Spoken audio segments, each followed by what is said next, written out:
Tapos eto, maglagay tayo ng, ayan, kasi nakabili si Mami kanina ng buko. So may buko juice. Wow!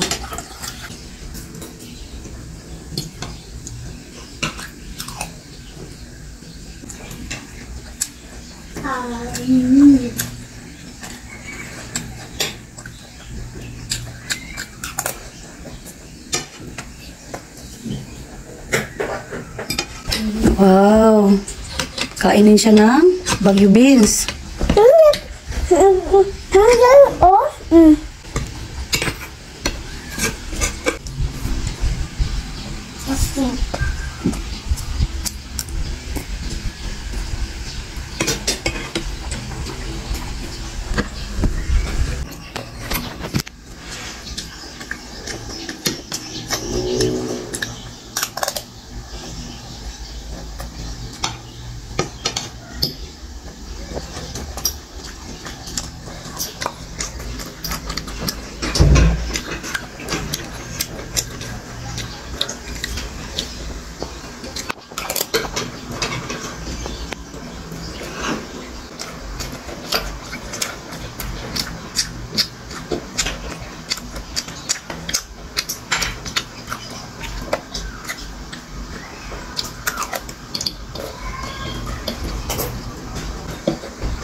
Yung Baguio beans kasi na yan, nilagyan ko ng century tuna, yung flex oil. Talagang paborito talaga nila yan pagka yan ang ulam. Yan, masarap yan, buko juice. Every morning, pag nakapunta si Mami ng palengke, bibili si Mami ng buko. Sarap na sarap sila sa buko juice. Ayan, si Kuya ay 8 years old. Mag 9 years old ka na ngayong October. So, ayan, hindi pa po siya talaga nakatikim ng soft drinks. Bakit hindi ka pinapain mo ni Mami ng soft drinks? Kasi not healthy. Very good. Kumakain ka ba ng chichirya? 8 years old na siya, hindi pa rin siya nakakatikim ng chichirya. Bakit? Bakit? It's not healthy. It's not good to your body. Not good to your body. Very good. Palaging gulay. Bakit ang bata palaging kumakain ng gulay? Strong and healthy. Very good.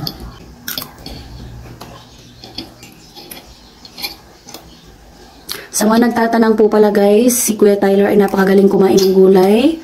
Kasi po, months old pa lang siya noon. Instead of Cerelac po ang aking pinapakain, so nagbe-blend po ako ng mga gulay like kalabasa. Nilalagyan ko siya ng malunggay. Walang seasoning. Biniblend ko po talaga siya. Kung maglulugaw ako, merong malunggay, ibe-blend. Parang Cerelac na din. So, nakatikim naman siya ng Cerelac, pero not all the time Cerelac. That's why Tyler, until now, magaling kumain ng gulay. Diba? So, 8 na po siya ngayon, magna 9. Tyler always eat the vegetables. Yes. Kumakain naman sila ng fish, ng chicken, pero kapag nagluluto ako ng sinabawang isda, palagi nilang kinakain gulay lang, yung malunggay at sabaw. Tapos pag may isda man, as in bibihira lang, konti lang yung nilalagay ko at hinihimay-himay. Ayan, basta gulay ang ulam ni Tyler. Tingnan niyo, pawis na pawis siya, oh. Sarap. Siyempre, basta luto ni Mami. Yummy! How's Talia? Wow, guys, ubos na ang kay Talia. Very good. Yay! Bakit ang bata palaging kakain ng gulay? Nothing. Wow, para strong ang muscles. Very good. Wow, kunti na lang guys, oh. Kukuha si Mami ng buko juice, okay? So, ayan guys, si Talia, meron din siyang buko juice, syempre. Ayan. Wow. Kunti na lang yung pagkain niya, ubos na. Very good. Ayan, si Talia, hindi pa rin po ito nakatikim ng soft drinks at chichirya. Bakit si Talia hindi kakain ng chichirya? Hindi healthy ang bones. Hindi healthy ang bones pag kumain ng Coca-Cola. Oh, soft drinks. No. Why? Because that's unhealthy. Unhealthy. Very good.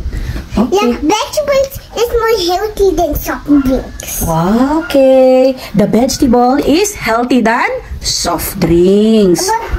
But even vegetables na dancing siya talagang ABC na dancing din. Okay. Nagdadansi ang baby. Yeah.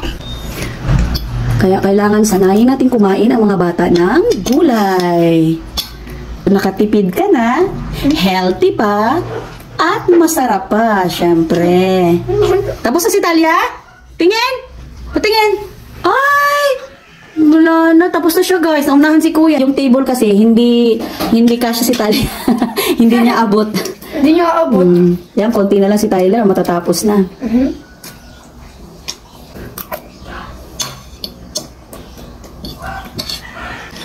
Pinawisan na si Kuya, oh. Pawis na, anak. Maraming kain ni Kuya. Gulay para matalino. Si Kuya.